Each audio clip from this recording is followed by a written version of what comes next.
to take your hand. Now your hand has to be flat. It cannot be like this. It has to be flat. And for a lot of people, if you use your brain too much, you're not going to get the feel of it. So put your hand flat, and what you're going to do is you're going to go over his atlas. His atlas is right behind the ears, and you're going to feel which side of his atlas is up more. And for Dan, it's the right side. And if you have a hard time feeling this, close your eyes. You can close your eyes and you have your hand flat and just have Dan's head here, and you will feel which side is higher. And it's definitely the right side. The next part of the horse's anatomy that we're going to do is his neck. So you're going to take your hands on both sides of the neck and you're going to run it down. And hopefully Dan is going to keep his nose straight. And what you're going to do is you're going to feel if there's a bump. Now Dan has a bump here, and I'm going to do it straight on this way. Would that be good? And we're going to go ahead and we're going to go straight down on this side, and he has a bump here. Okay? Now you can't really see it in the video, but we're going to go get the black tape. But you can feel it when you guys go out and go to your horses. You stand in front of them, just a little bit off to the side so you don't get knocked over. And you just rub from the back of the ear where the vertebrae starts. And if you want, close your eyes so that you can feel. Make sure your hands are flat. You're not going to feel it if they're bent. His front rib. There's a rib right here.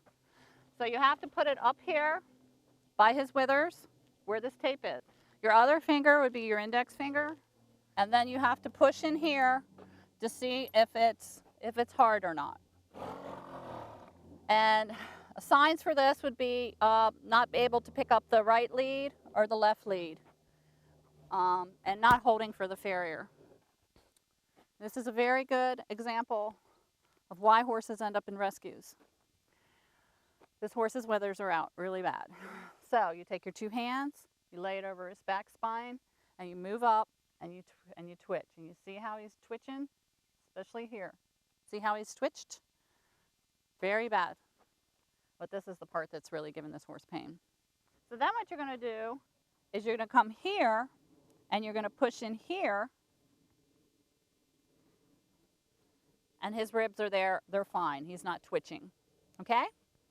Then you're going to hold your index finger down here, which I'll put a little mark here, which you won't want to stay. You hold that there. Now the ribs come across the back.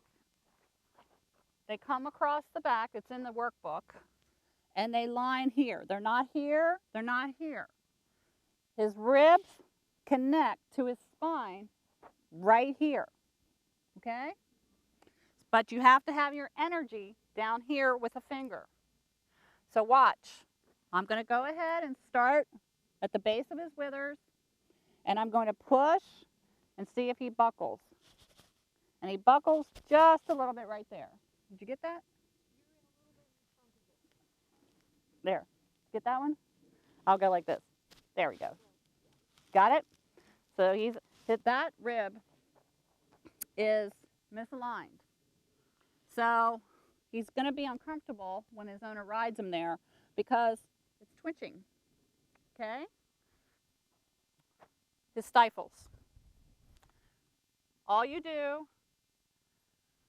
is you go up to his pelvis bone, because his hips are over here. This is his pelvis. You go like 4 inches in front of that, like a hand in front of that. I'll get another piece of tape out because you're going to need this. A lot of people have a hard time with this. Hopefully his stifles are out. So basically this is his stifle point area. It's right in here. Can you see that? Right there. So right in front of the pelvis bone, where the sacrum separates. And what you're going to do is you're going to take your 2 fingers, you're going to push down about 5 pounds of pressure. And you're going to push down and you're going to push on it.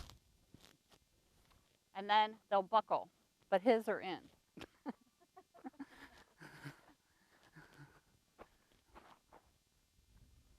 They're out over here.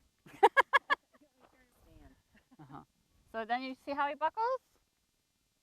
He buckles right there. That's his stifle. Okay, if he's a young horse, their stifles come in and out the whole time. There's a very simple technique on fixing the stifles.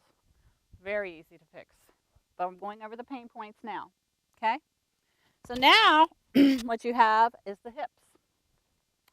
And since he's so tall, it's kind of hard for me to stand here and go like this. But what you can do, so what we're doing here, if you have somebody that could be your partner to help you, is you're just meeting them. You can go on the other side and do it. You're just meeting them on the other side, and you're putting your hand in front of the pelvis, the bone right here, and you're coming up, and you're seeing if they come together, and they don't. It doesn't matter. As long as the horse's feet are flat, it's fine. If they're cocked up, you cannot do it. Thank you for saying that. So, and you can really, if you were to look at this horse, you can move a little bit. And you could just look at him from a distance. You can actually see that his hip is a little higher than his left hip, or his left pelvis. You can use a pen, 2 pens, if you don't have anybody to help you, or you can stand behind him. But since I don't have a mounting block, I can't do this. Okay, so we have a new device.